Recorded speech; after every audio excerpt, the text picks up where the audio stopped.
तर पुण्यामध्ये आज ठाकरे गटाचा शिवसंकल्प मेळावा होतोय। पुण्यातल्या गणेश कला क्रीडा इथं जाहीर सभेमध्ये उद्धव ठाकरे राज्यातल्या कार्यकर्त्यांना संबोधित करणार आहेत। पुण्यातल्या या सभेमध्ये आता उद्धव ठाकरे कार्यकर्त्यांना नेमकं काय मार्गदर्शन करणार याकडे सर्वांचंच लक्ष लागलंय। या संदर्भातली अधिक माहिती आपण जाणून घेणार आहोत। मंदार गोंजारी आपले प्रतिनिधी आपल्या सोबत आहेत सध्या। मंदार, उद्धव ठाकरेंचा आता मिशन विधानसभा सुरू झाल्याचं आपण पाहतो आहोत। पुण्यामध्ये शिवसंकल्प मेळाव्यात आज ते कार्यकर्त्यांना संबोधित करणार आहेत। सगळ्यांचं याकडे लक्ष असेल। मंदार, काय नेमकी माहिती?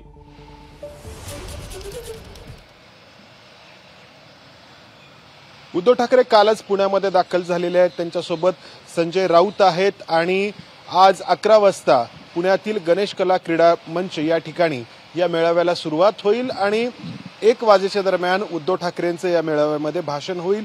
या मेळाव्यासाठी शिवसेनेचे राज्यभरातील नेते, पदाधिकारी, खास करून पश्चिम महाराष्ट्रातले नेते आणि पदाधिकारी या मेळाव्याच्या ठिकाणी उपस्थित असणार आहेत।